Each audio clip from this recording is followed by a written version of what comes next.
Hello all, welcome to week 3 of Legal Aspects of Kinesiology. This is Dr. Waite, just checking in to give you an overview for this week. So week 3 is the continuation of our risk management, so part 2. So I'll click on the learning activities here.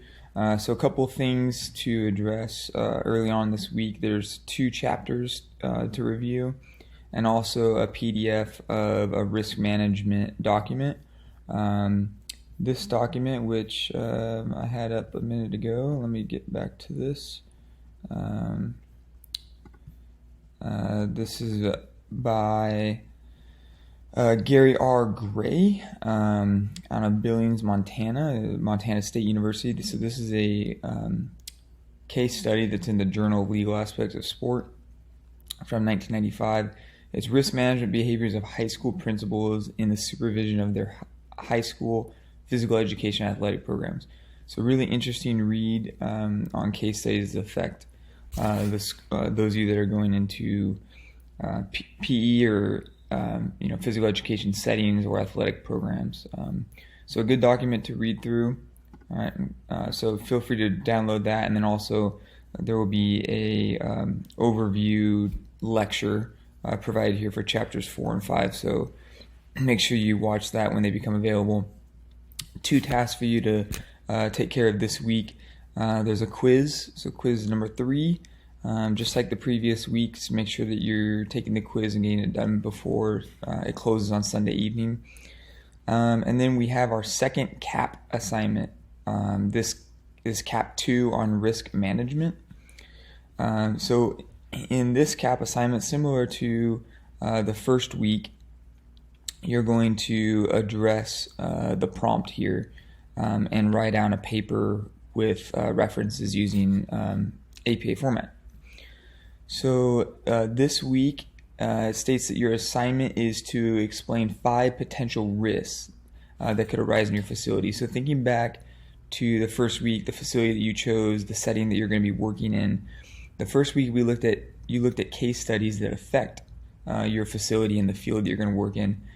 This week, your job is to pull out 5 potential risks. Like, what are the greatest risks that could affect your facility? And it says, be specific measures you could take to prevent each one and manage the risk. We know that risks are going to be inevitable. They're always going to be present, but what can we do to try and ratify them or prevent them from becoming an issue, or even manage them as they do arise. So it says to keep in mind that risk management, as discussed in your textbook, has to do with injury and prevention of injury. So this should be reflecting your cases. Use specific cases. One of the things I said that states here is that do not simply provide management prevention strategies off the top of your head. I know a lot of you are working professionals and you're working in a facility already, which is great, but regardless of how much experience you have to be a professional here and use resources and cite them in your writing. Don't just say, oh, well, I do this and this in my facility and it works. Well, it probably does, and that's good, but what if it doesn't work, and when has it not worked? And that's where you got to rely on, or how does it work from the perspective of other professionals. And that's where we rely on research and resources. It does state here that look for organizations that lead in your chosen field of study. So it says, for example, if you're discussing risk management in an athletic training room, NATA would be a good place to go, National Association of Athletic Trainers.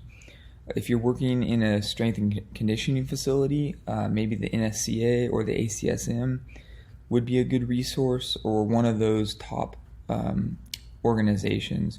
Even the Olympic training facilities, their guidelines would be good to look at. So if you're working with physical education or an athletic setting at a high school or college, look into organizations that help provide guidelines for those. Those would be good places to start.